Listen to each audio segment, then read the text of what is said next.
Let's talk about my brain damage. If you have no clue what I'm talking about, when I was a baby, my babysitter tried to kill me. There's honestly no really good way to say that. I had 3 major scars, 1 on my head and 2 on my stomach, and a stunted frontal lobe. I had to come on here and talk about how it affects me in my day-to-day. Part of our brains is in charge of all of our higher executive functions. Would be like the administrative agent of all other parts of your brain. So my brain can form ideas and then it can form outcomes, but can't do the in-between. Struggles to formulate the actions that can achieve the outcome. For example, why this video is so hard for me, because I have the idea of the video, the idea of what I want to say, but I can't actually put it into words in between, film it. So unfortunately, I'm not the most well-spoken person in my day-to-day life. Next up is my brain cannot assess consequences to an action. I just don't have that second filter that's like, ding, ding, ding, maybe we shouldn't do that. The thing is, I basically have 0 working memory, which is different from your regular memory. Regular memory is in a different part of your brain. Working memory is in charge of like temporary storage, but it's also in charge of grabbing the other information from the other part of your brain when you need it. I've never have and probably will never be very good at explaining myself. I basically don't have the part of my brain that would go and grab things that I've learned from my past to use them now and explain them. I'm trying to be very vulnerable, but filming this video is incredibly frustrating because I know that I'm not explaining it the best that I could, but I physically cannot do it any better. It severely affected my attention. We all knew that. My biggest one is that I have pretty much no impulse control. I struggle with it in a traditional route, like saying and doing things I definitely should not. I have spent a lot of my life apologizing for something that I can't help. That I think on a personal level affects me more than most frontal lobe people is delayed gratification. I cannot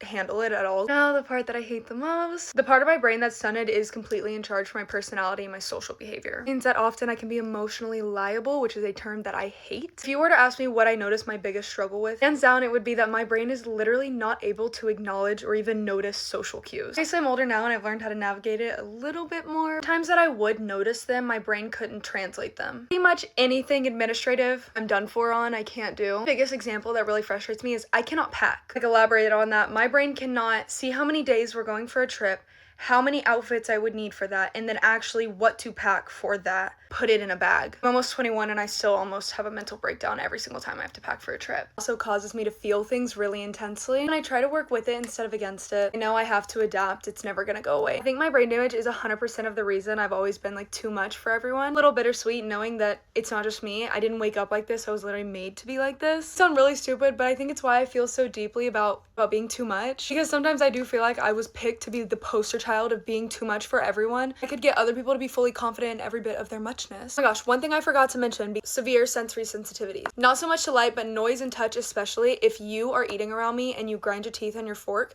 I cannot eat, or I have to get up. Sometimes I sound really dramatic, but unless you want to take my brain out of my head and put it in yours, you're never gonna understand. That's why I often say if my brain were capable, because I don't like saying I can't. Sorry if this made no sense, don't blame me, blame the babysitter. Love y'all, bye!